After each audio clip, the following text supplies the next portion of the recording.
ذات بابرکات پر کہ جن کی خاطر اللہ تعالیٰ نے زمین و آسمان کی ہر شے کو پیدا فرمایا.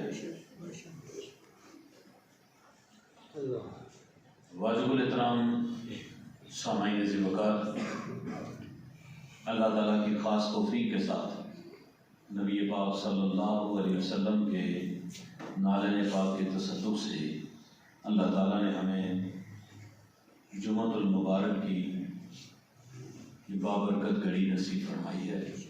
اللہ تعالیٰ اس کے فیوز و برکات سے ہم سب کو مالا مال فرمائے اور ہم سب کے صغیرہ کبیرہ گناہوں کو معاف فرمائے. سامعین عزیز وقار، جمادی الثانی کا ماہ مقدس شروع ہے. اسی نسبت کے اعتبار سے ہماری گفتگو جو آج شروع ہوگی وہ آنے والے چند جمعے اسی موضوع کو قرآن اور حدیث کی روشنی میں آگے بڑھائیں گے. اس ماہ مقدس کے اندر اس کی 22 تاریخ کو خلیفہ اول حضرت ابو بکر صدیق رضی اللہ تعالیٰ عنہ کی وصال مبارک ہے. آپ کا وفات کا جو تاریخ ہے وفات ہے وہ 22 جمادی الثانی ہے اور 20 جمادی الثانی جناب سیدہ فاطمہ الزہرا سلام اللہ علیہ کی یوم ولادت ہے. تو ان دونوں نفوس قدسیہ کی بارگاہ میں نذرانہ عقیدت ہم پیش کرنے کی کوشش کریں گے. سب سے پہلے میں آج جناب خلیفہ اول حضرت ابو بکر صدیق کے حوالے سے آپ کے سامنے معروضات پیش کروں گا. اس سے پہلے کہ یہ بات سمجھیں اچھی طرح کہ خلیفہ کیا ہوتا ہے، اس کی حیثیت و مقام کیا ہوتا ہے. یہ بڑا ایک باریک اور عقیدے کے بہت قریب مضمون ہے. اس کو ہم پہلے قرآن سے اور پھر حدیث سے سمجھنے کی کوشش کریں گے کہ خلیفہ کیا ہوتا ہے، اس کی حیثیت، مقام اور مرتبہ کیا ہوتا ہے، اسے منتخب کیسے کیا جاتا ہے اور پھر اس کی اطاعت کیسے کی جاتی ہے. تو سب سے پہلے جو میں نے قرآن پاک سے آیت مقدسہ پڑھی سورہ بقرہ کی آیت نمبر 30 ہے. اللہ تعالیٰ ارشاد فرماتا ہے وَإِذْ قَالَ رَبُّكَ لِلْمَلَائِكَةِ إِنِّي جَاعِلٌ فِي الْأَرْضِ خَلِيفَةً. اور وہ وقت یاد کریں کہ جب اللہ نے فرشتوں سے یہ فرمایا کیا میرے فرشتوں میں زمین پر اپنا نائب بنانے والا ہوں. تو خلیفہ کا یہاں پر ترجمہ یہ ہوگا کہ وہ اللہ کا نائب ہو. زمین پر اللہ کا نائب اسے خلیفہ کہتے ہیں. خلافت اور ملوکیت یہ ایک ایسا چیپٹر ہے کہ جس کو سمجھے بغیر اسلام کی سمجھ نہیں آتی کہ خلافت کیا چیز ہے. تو سب سے پہلے ہم خلافت کے حوالے سے قرآن پاک سے اس چیز کو عرض کریں گے کہ خلیفہ کی تعریف کیا ہے. حضرات جی وقار، اللہ کی جو حاکمیت ہے، ربوبیت ہے، جو اس کی محبوبیت ہے، وہ یکتا ہے، اس کا کوئی ہمسر نہیں. سارے اختیارات کا مالک اللہ ہے. کسی کو نفع نقصان یہ اللہ ہی دیتا ہے. اختیارات جو عارضی طور پر منتقل ہوتے ہیں نا کسی کے پاس، ان عارضی اختیارات میں سے خلیفہ جو ہوتا ہے اس کو بھی عارضی ہی اختیارات منتقل ہوتے ہیں کہ وہ اللہ کی حاکمیت کو لوگوں تک من وان اسی طرح پہنچائے جس طرح اللہ کا حکم ہے. بے شک، سبحان اللہ، بے شک. دوسری بات یہ ہے کہ اللہ کا جو خلیفہ ہوتا ہے نا زمین پر، وہ اللہ کا نبی ہوتا ہے. جیسے اللہ نے فرمایا وَإِذْ قَالَ رَبُّكَ لِلْمَلَائِكَةِ إِنِّي جَاعِلٌ فِي الْأَرْضِ خَلِيفَةً. اللہ نے جب خلیفہ بنانا چاہا تو فرشتوں سے مشورہ طلب کیا کہ میں ایک خلیفہ بنانا چاہتا ہوں، اپنا نائب زمین پر بنانا چاہتا ہوں، تو زمین پر جو اللہ کا نائب ہوتا ہے وہ سب سے پہلے اللہ کا رسول ہوتا ہے، پیغمبر ہوتا ہے، اور سب سے پہلا جو خلیفہ زمین پر ہے وہ حضرت آدم علیہ السلام ہے۔ بے شک یکے بعد دیگر اللہ نے 1,24,000 کم و بیش انبیاء کرام کو اپنا نائب بنا کر زمین پر اتارا، اور انہوں نے اپنے اپنے ادوار میں اللہ کی حاکمیت کو بیان کیا، اللہ کی وحدانیت کو بیان کیا، اللہ کے احکامات کو لوگوں تک پہنچایا۔ یہ خلیفہ کا کام ہے۔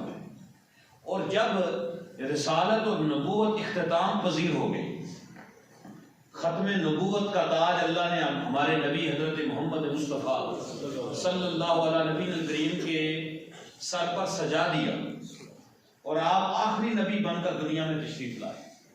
جب آپ اس دنیا فانی سے وصال فرمایا، آپ نے پردہ فرمایا، تو آپ کے بعد نبوت کا دروازہ تو بند ہو گیا، کوئی اور نبی نہیں آنے والا اور کوئی اللہ کا نائب نہیں آنے والا، تو پھر زمین پر جو قائم ہوئی وہ خلافت رسول قائم ہوئی۔ بے شک جناب ابو بکر صدیق رضی اللہ تعالیٰ عنہ جب خلیفہ بنے تو آپ نے لوگوں کو کہا کہ میں خلیفہ رسول ہوں، میں رسول کا خلیفہ ہوں، میں رسول کا نائب ہوں۔ اللہ کا نائب رسول ہوتا ہے اور رسول کا نائب میں سبحان اللہ۔ بے شک آپ کو بنایا گیا ہے۔ آپ دیکھیے کہ جو خلافت ہے یہ قطعی نہیں، یہ ظنی ہے، یہ بڑا اہم مسئلہ ہے، اس کو سمجھیے۔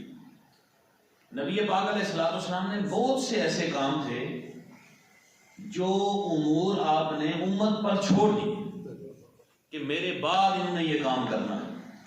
ان میں سے ایک کام یہ بھی تھا کہ آپ نے اپنی حیات کے اندر خلیفہ مقرر نہیں کیا۔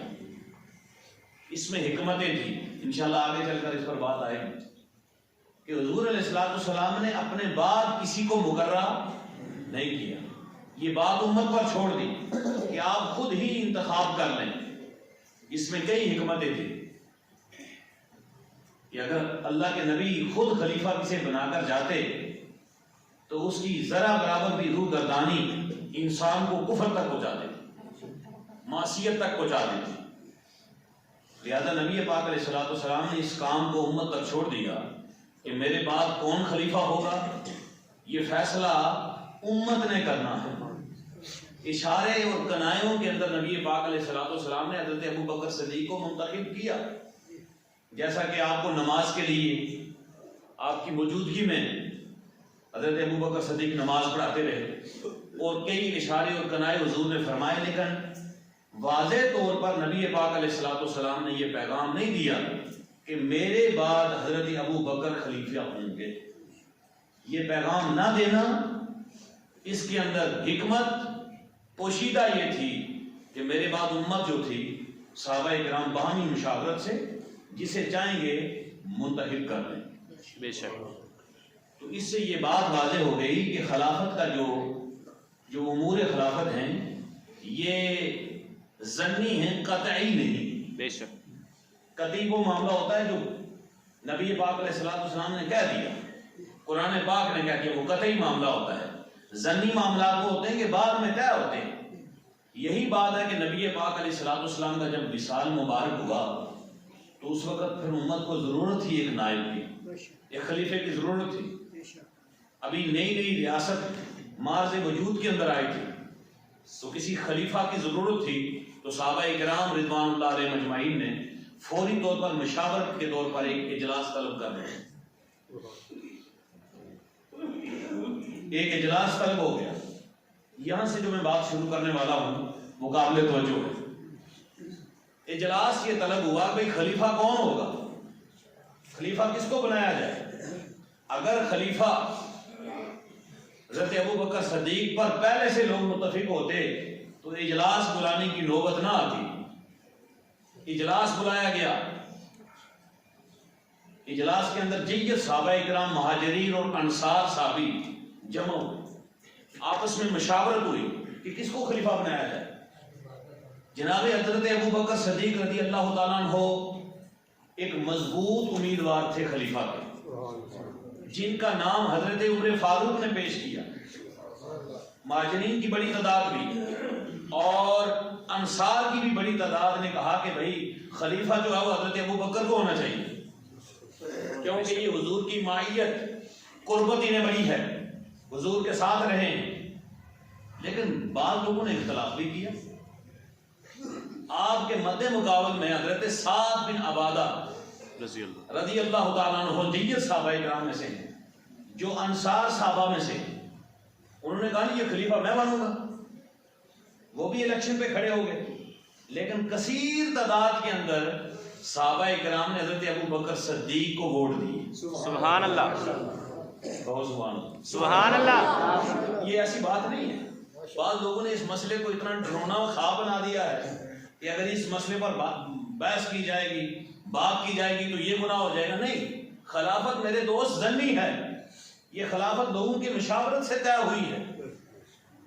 اور جب مشاورت ہوئی تو کئیوں نے کہا یہ، کئیوں نے کہا یہ۔ حضرت سعد بن عبادہ بزرگ صحابی تھے، بڑے بزرگ صحابی تھے۔ جس وقت وہ خلافت کے لیے اپنے آپ کو نامزد کر رہے تھے، 80 سال سے اوپر ان کی عمر تھی۔ انہوں نے کہا نہیں میں خلیفہ بنوں گا۔ لیکن کثیر تعداد کے اندر جب لوگوں نے حضرت ابو بکر کو منتخب کیا تو وہ اپنے حق سے دستبردار ہو گئے۔ اب کوئی ایسی بات نہیں، اختلاف کی کوئی بات نہیں ہے، کیونکہ لوگوں نے جب منتخب کر لیا حضرت ابو بکر کو تو لوگوں کی زیادہ چوائس یہ تھی، لوگوں کی پسندیدہ شخصیت یہی تھے۔ اور پھر اس میں اشارے اور کنائے بھی حضور کے شامل تھے کہ حضور نے یار حضرت ابو بکر صدیق کے متعلق حضرت علی فرماتے ہیں، کسی نے پوچھا حضرت علی سے کہ آپ نے حضرت ابو بکر کو خلیفہ کیوں بنایا؟ تو انہوں نے کہا کہ نبی پاک علیہ السلام نے انہیں نماز میں، اپنی موجودگی میں نماز کے لیے ہمارا امام بنایا تھا۔ حضور نے دین کے لیے انہیں ہمارا امام بنایا، ہم نے دنیا کے لیے بھی بنا دیا، کیونکہ ان کے نزدیک دین کی اہمیت زیادہ تھی۔ تو کہا جو اہمیت والی چیز ہے وہ ہے دین، تو دین کے لیے نبی پاک علیہ السلام کی موجودگی میں یہ ہمارے امام تھے، نماز پڑھاتے تھے۔ تو جب حضور کی موجودگی میں انہوں نے ہمیں نمازیں پڑھائی تو ہم نے یہ فیصلہ کر دیا، اپنے تائیں کر لیا کہ جو دین کے معاملے میں جسے حضور آگے کرتے ہیں ہم دنیا کے معاملے میں بھی اسے آگے کریں۔ سبحان اللہ۔ یہاں تک بات سمجھ آ گئی ہے؟ یہ بات اچھی طرح ذہن نشین کر لیں، یہ کوئی ڈرونا خواب نہیں ہے۔ خلافت میرے دوست لوگوں کی مشاورت سے بنی ہے۔ خلافت میں اختلاف کرنا یہ کفر نہیں، یہ گناہ بھی نہیں ہے، کیونکہ یہ اختلاف رائے رکھنے والی چیز ہے۔ تب ہی تو حضور نے متعین نہیں کیا تھا خلیفہ۔ حضور نے کہا تھا بھئی آپ آپس میں مشاورت کر لیں۔ اور پھر حضرت ابو بکر صدیق کی جب وصال قریب آیا تو آپ نے حضرت عمر فاروق کو نامزد کیا، اور جب حضرت عمر فاروق کا وصال کا وقت قریب آیا تو آپ نے کہا کہ 10 آدمیوں کے نام لیے کہ یار یہ جو فیصلہ کریں گے نا، جس کو خلیفہ بنائیں گے تم اسی کو بنا دو۔ تو مطلب یہ ہے کہ بامی مشاورت سے، صلاح مشورے سے خلیفہ کا جو ہے وہ تعین ہوتا ہے۔ یہ بات ہم سمجھ لیں۔ اب دوسری بات سنیے قرآن پاک سے، مسئلہ خلافت پر۔ جب حضرت ابو بکر صدیق رضی اللہ تعالیٰ عنہ خلیفہ بن گئے اور تمام مصالح جو ہیں اس بات پر متفق ہیں کہ خلیفہ بلا فصل حضرت ابو بکر صدیق، سارے لوگ اہل تشیع ہوں اہل سنت ہوں، سارے اس بات پر متفق ہیں کہ خلیفہ بلا فصل حضرت ابو بکر صدیق رضی اللہ عنہ۔ یہ الگ بات ہے کہ آگے جا کے جزیات میں انہوں نے اختلاف کیا ہے، لیکن اس بات کلی بات پر سارے لوگ متفق ہیں کہ حضرت ابو بکر صدیق نبی پاک علیہ السلام کے پہلے خلیفہ ہیں، اس پر سارے متفق ہیں۔ میں آگے چل کے انشاءاللہ اس کی بڑی تفصیل آپ کو بتانے کی کوشش کروں گا، اور 2 مہینے ہمارے لگ جائیں، 3 مہینے لگ جائیں، جتنے بھی آنے والے جمعے ہیں میں کوشش کروں گا کہ اس کی باریکیاں جتنی بھی میں آپ کے سامنے پیش کروں۔ جتنی باریکی میں آپ جائیں گے نا اتنا ہی آپ کا عقیدہ نکھر کر سمر کر سامنے آئے، کھل کر سامنے آئے۔ اس میں ڈرنے والی اور یا ہچکچاہٹ والی بات نہیں ہے۔ ان مسئلوں میں ہم نے بات نہ کر کے اپنے مسئلے کو نقصان پہنچایا، ہم نے گول مول کر دی بات، اور گول مول بات سے دوسرے لوگوں نے فائدہ اٹھایا. لہذا میرے دوستوں بزرگوں، خلافت جو ہے وہ لوگوں کے مشاورت سے طے ہوتی ہے. لوگ جسے بناتے ہیں، اب جس کو بناتے ہیں اس کی کوالٹی اور اس کے اندر صلاحیت کیا ہونی چاہیے، یہ بھی قرآن پاک نے بیان کیا ہے. سبحان اللہ. ہمارے ہاں کیا ہوتا ہے، ہم اس کو ممبر بناتے ہیں، MNA بناتے ہیں، وزیر مشیر بناتے ہیں، جو کرپٹ لوگوں کے اندر پہلے نمبر پر بدماش ہو، جاگیردار ہو، قاتل ہو، جس کا ڈنڈا چل رہا ہو. ہم کوشش کرتے ہیں کہ یار اس آدمی کو آگے لائیں. کیوں ہم لاتے ہیں آگے؟ کہ شریف آدمی کو آگے لائیں گے ہم تو اس نے یار ہمارا کام کیسے کرنا ہے. بیچارے کی تو تھانے کچہری میں کوئی سنے گا ہی نہیں. ہمارا کوئی مسئلہ تھانے کچہری میں پولیس کیس ہوگا تو شریف آدمی کی کس نے سننی ہے؟ تو ہم کوشش کر کے ووٹ اس کو دیتے ہیں جو تگڑا ہو، بدماش قسم کا آدمی ہو، تاکہ کل ہمارے سفید اور سیاہ کاموں کے ساتھ ہمارے ساتھ چلے تو ہم اس کو منتخب کرتے ہیں. لیکن خلافت کا یہ مزاج نہیں. خلیفہ کسے منتخب کیا جاتا ہے؟ اب سنیے، خلیفہ اسے منتخب کیا جاتا ہے تو جو اللہ کے زیادہ قریب. سبحان اللہ. ہم اسے منتخب کرتے ہیں جو عدالت کچہری سے زیادہ قریب ہو گئے، جو بدماشی کے زیادہ قریب ہو، ہم اسے منتخب کرتے ہیں. لیکن صحابہ کرام نے حضرت ابو بکر صدیق رضی اللہ تعالیٰ عنہ کو خلیفہ اس لیے منتخب کیا جو میں نے پہلے بات کی. حضرت علی فرماتے ہیں جب نبی پاک علیہ الصلوۃ والسلام نے آپ کو دین کے لیے ہمارا امام بنایا. سبحان اللہ. سبحان اللہ.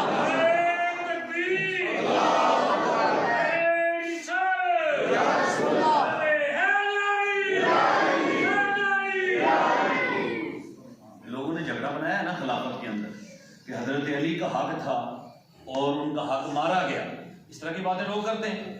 تو جناب حضرت علی المرتضیٰ شیر خدا کرم اللہ وجہ الکریم فرماتے ہیں جب کسی نے پوچھا، اور پوچھنے والے بھی پھر اس طرح کے سوال کرتے ہیں. بعض لوگ اپنے علم میں اضافے کے لیے سوال کرتے ہیں اور بعض لوگ شرارت کے لیے سوال کرتے ہیں.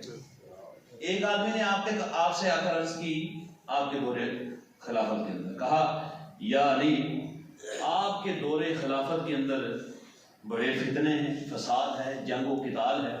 پہلے جو 3 ادوار گزرے ہیں ان 3 ادوار کے اندر کوئی جنگ و قتال، فتنے فساد نہیں تھے. آپ کے دور کے اندر کتنا دنگا فساد کیوں ہے؟ تو آپ کیوں کہ علم کے شہر کے دروازے ہیں. آپ نے بڑا خوبصورت اور مختصر اسے جواب دیا. فرمائے جو پہلے ادوار تھے نا، جو پہلے خلیفہ تھے، ان کے مشیر ہم تھے اور ہمارے مشیر آپ ہو. تو جیسے مشیر ہوتے ہیں ایسے ہی فیصلے ہوتے ہیں. تو آپ سے جب پوچھا گیا کہ آپ نے ابو بکر صدیق رضی اللہ تعالیٰ عنہ کو خلیفہ کیوں بنایا، آپ نے فرمایا حضور علیہ الصلوۃ والسلام نے ہماری نماز کے لیے انہیں امام بنایا. سبحان اللہ. تو جس کو حضور نے دین کے لیے منتخب کیا، ہم نے دنیا کے لیے بھی اسے منتخب کر دیا. سبحان اللہ. سب سے پہلی کوالٹی کیا تھی کہ جو آدمی دین میں اللہ کے قریب ہوگا اس کو دنیاوی معاملات کے اندر بھی آگے رکھنا ہے. یہ پہلی ترجیح تھی. دوسری ترجیح جو تھی وہ یہ تھی کہ مقام قربت اور معیت جو تھا نا حضرت ابو بکر صدیق کا رضی اللہ تعالیٰ عنہ کا، وہ نبی پاک علیہ الصلوۃ والسلام کے ساتھ بہت گہرا تھا. سفر و حضر کے اندر حضور اور معمولات کے اندر نبی پاک علیہ الصلوۃ والسلام جس شخصیت کے ساتھ سب سے زیادہ صلاح مشورہ کرتے تھے نا وہ حضرت ابو بکر صدیق رضی اللہ عنہ. سبحان اللہ. اب حضرات ذوالفقار جب آپ خلیفہ مقررہ ہو گئے، بالاتفاق خلیفہ مقررہ ہو گئے، تو آپ نے جو پہلا خطبہ دیا نا، جب حلف برداری کی تقریر ہوتی ہے، کوئی وزیر اعظم بنتا ہے کسی بھی ملک کا، صدر منتخب ہوتا ہے تو سب سے پہلے اس سے حلف لیا جاتا ہے. کیا لیا جاتا ہے؟ حلف لیا جاتا ہے. ہمارے جو مسلمان ہیں وہ حلف لیتے ہیں قرآن پاک پر. مسلمان کنٹریز کے اندر قرآن پاک پر حلف ہوتا ہے. اب عیسائیوں کے اندر چلے جائیں، یہودیوں کے اندر چلے جائیں، ان کی جو اپنی معتبر کتب ہیں وہ اس سے حلف لیتے ہیں. لیکن یہاں پر بھی ہوتا ہے حلف. یہ اللہ رسول کو حاضر ناظر کر کے حلفیہ بیان دینا ہوتا ہے کہ میں نے قوم کے ساتھ کیا کرنا ہے، مجھے جو منصب ملا ہے میں نے آگے اس کو کیسے ڈیلیور کرنا ہے. تو جناب ابو بکر صدیق رضی اللہ تعالیٰ عنہ جب منتخب ہو گئے، منتخب ہونے کے بعد حلف برداری آپ کی ہوئی، اس کے بعد جو پہلی تقریر آپ نے عوام الناس کے ساتھ کی یا اپنی اسمبلی کے اندر جو پہلی آپ نے تقریر کی، اس کے پہلے الفاظ سونے کے پانی کے ساتھ لکھنے کے قابل ہیں. آپ نے فرمایا لوگوں آپ نے مجھے منتخب کیا ہے اور میں آپ کا سربراہ ہوں. میں آپ سے یہ کہنا چاہتا ہوں کہ جب تک ابو بکر اللہ اور اس کے رسول کے احکامات کی پیروی کرتا رہے، سبحان اللہ، جب تک ابو بکر اللہ اور اس کے رسول کے احکامات کی پیروی کرتا رہے، اس وقت تک تم نے اس کی تابعداری کرنی ہے. کیا بات، سبحان اللہ، ایسے کوئی بھی نہیں، ایسے کوئی بھی نہیں کہتا. ہمارے حکمران سیاہ کریں سفید کریں جو مرضی کریں، انہیں کوئی پوچھنے والا نہیں ہوتا. کیوں کہ وہ ڈنڈے کے زور پر آتے ہیں اور ڈنڈے کے زور پر نظام کو چلاتے ہیں. خلیفہ اول بلا فصل جناب ابو بکر صدیق نے کہا کہ اگر جب تک میں اللہ رسول کے پیچھے چلتا رہوں تو تم میرے پیچھے چلتے رہنا. جب سمجھو کہ میں نے وہاں سے ایک بال برابر بھی روح گردانی کر دی ہے تو میں تمہیں قسم دیتا ہوں اس رب کی کہ جس کے قبضہ قدرت میں میری جان ہے اور جس نے ہمارے نبی کو آخری نبی بنا کر بھیجا ہے، تم اسی وقت مجھے چھوڑ دینا اور اللہ رسول کی پیروی کرنا. سبحان اللہ،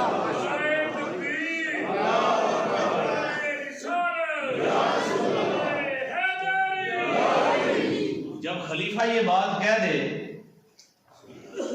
اتنے عظیم جملے کہہ دے، تو پھر عوام کو بھی پتہ ہوتا ہے کہ یار یہ کسی کا نافرمان نہیں ہوگا تو ہم نے بھی اس کی نافرمانی نہیں کرنی. تو جب آدمی خود اللہ رسول کا نافرمان ہونا تو عوام پھر کنٹرول کے اندر نہیں رہتے. اب خلافت کے ادوار کو اٹھا کے پڑھ لیجیے. لوگ چار دیواری کے اندر بھی، اپنے گھر کے اندر بھی خلیفہ سے اتنا ڈرتے تھے کہ جیسے بالکل وہ ان کے سر پر کھڑا. سبحان اللہ، کیوں ڈرتے تھے؟ کیونکہ خلیفہ اللہ سے ڈرتا تھا. تو یہ ایک قاعدہ ہے، اللہ کے نبی نے فرمایا جو اللہ سے ڈرتا ہے لوگ اس سے ڈرتے ہیں، اور جو اللہ سے نہیں ڈرتا وہ لوگوں سے ڈرتا ہے. سبحان اللہ. خلیفہ جتنے بھی خلفائے راشدین کا جو ادوار گزرا ہے، تو حضرت ابو بکر صدیق رضی اللہ تعالیٰ عنہ آپ اللہ سے کتنے ڈرنے والے تھے سنیے. ایک روایت میں بیان کروں گا انشاءاللہ، پھر باقی اگلے جمعے بیان کریں گے. حضرت ابو بکر صدیق رضی اللہ تعالیٰ عنہ خلیفہ بن گئے تھے. جب رات کو حلف برداری ہوگی، تقریر ہوگی، تو صبح سویرے آپ منڈی کی طرف جا رہے ہیں. سبحان اللہ، کاروبار ہوتا ہے. تو راستے میں حضرت عمر فاروق ملتے ہیں. ہاں جی کدھر جا رہے ہیں؟ جی یا امیر المومنین کہاں جا رہے ہیں؟ کہا بھائی میں مزدوری کے لیے جا رہا ہوں، گھر والوں کا پیٹ نہیں پالنا ہے، گھر والوں کو کھانا کھلانا ہے، کوئی مزدوری کرنے کے لیے جا رہا ہوں. انہوں نے کہا حضور بات یہ کہ اگر آپ مزدوری کریں گے تو امور سلطنت کون چلائے گا، لوگوں کے معاملات کون دیکھے گا؟ تو آپ نے فرمایا کہ اگر لوگوں کے معاملات میں دیکھوں گا تو میرے گھر کے معاملات کون دیکھے گا؟ انہوں نے کہا آپ واپس آئیں، ہم مشاورت کرتے ہیں، آپس میں طے کرتے ہیں کہ آپ کا ایک وظیفہ مقررہ کر دیا جائے. جناب ابو بکر صدیق رضی اللہ تعالیٰ عنہ واپس آئے، مجلس شورا قائم ہوئی. مجلس شورا کے اندر یہ بات طے کی گئی کہ بھائی خلیفہ جو اگر کام اپنی مزدوری کے لیے جائے گا، اپنا کام کرے گا، تو امور سلطنت کون طے کرے گا؟ لہذا اس کا ایک مناسب سا جو ہے وہ وظیفہ لگا دیا جائے، تنخواہ لگا دی جائے. اب فیصلہ کیا ہوتا ہے؟ قربان جائیں فیصلہ کرنے والے. سبحان اللہ. کیا کرتے ہیں کہ مدینے کا ایک مزدور جتنا کماتا ہے نا مہینے کا، یہ گلاں ان میں سے خواب والیاں رہ گئی، کتابی گلاں ہیں، پریکٹیکل ایسا نہیں ہے.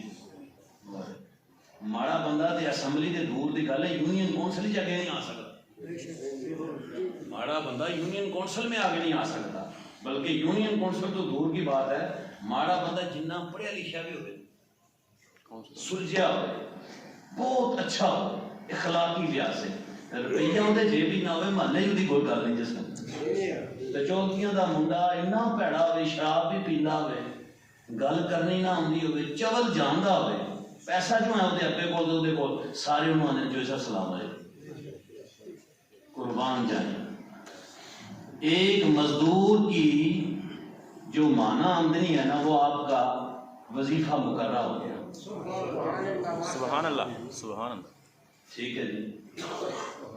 مزدور یہ بھی نہیں کہ مستری کی اور آمدنی ہے، مزدور کی اور ہے، اور ایک خلیفہ کو جب مزدور کے مساوی رقم دی جا رہی ہے، مجلس شورا فیصلہ کر رہی ہے، تو اسلام ویسے تو نہیں نا پوری دنیا پر اس کا ڈنکا بجا، پوری دنیا پر اسلام کو کیوں سرایا گیا ہے کہ اس کے اندر مساوی عدل و انصاف کو قائم کیا گیا۔ بے شک۔ حضرت ابو بکر صدیق رضی اللہ تعالیٰ عنہ کا خلیفہ جو تھا نا وہ یومیہ جو مزدوری تھی وہ طے ہو گئی، تو آپ نے سلطنت امور سلطنت جو تھے وہ سر انجام دینا شروع کر دی۔ لیکن کچھ کام ایسے تھے جو آپ خلافت سے پہلے کیا کرتے تھے، ان کاموں کا تعلق آپ کی ذات سے تھا اور اللہ کی ذات سے تھا، وہ آپ نے ان کی ٹائمنگ کے اندر تبدیلی۔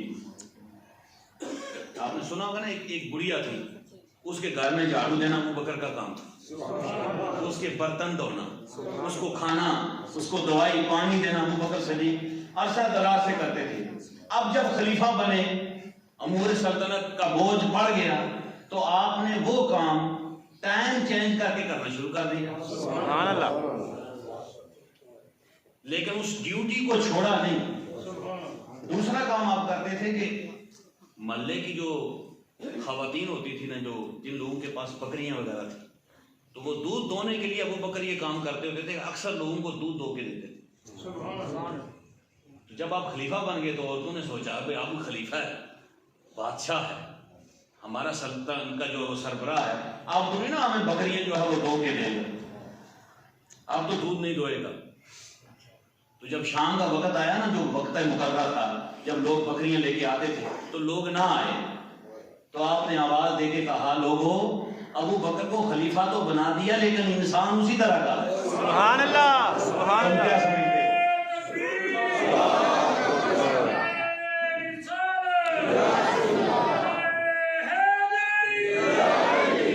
تم یہ سمجھتے ہو کہ ابو بکر وہ نیکی والے کام چھوڑ دے گا؟